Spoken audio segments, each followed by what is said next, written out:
सब चला हाँ जी, हाँ जी। अल्लाह की आसिम के आसिम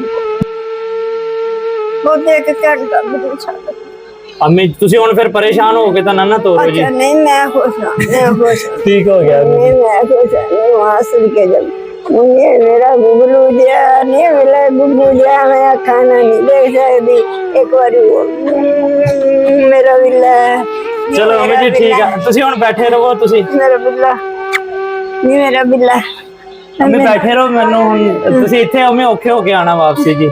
नहीं पुत मैं उत्थे कि नहीं चलो आ जाओ अपने पुत नूं तोड़ के आऊंगी अल्लाह खैर करे अल्लाह खैर चलो इधर नु पैर करो। अल्लाह खैर करे अल्लाह खैर करे या अल्लाह तू रहमत करी मेरे सारे पूरी दुनिया दियां बच्चियां ते रहम कर तू मेरे पुत ते भी रहम करी अल्लाह तू मेरे पुत ते रहम ए इधर अम्मी जी सीधी सीधी। अच्छा अल्लाह अल्लाह अल्लाह आराम नाल हुण थल्ले पैर रखना अम्मी जी आ थल्ले थल्ले थल्ले नीवी जगह पोट इत्थे जी। अल्लाह हुसैन अल्लाह हुसैन हुण फिर अम्मी सीढ़ी आ गई थल्ले पैर रखियो।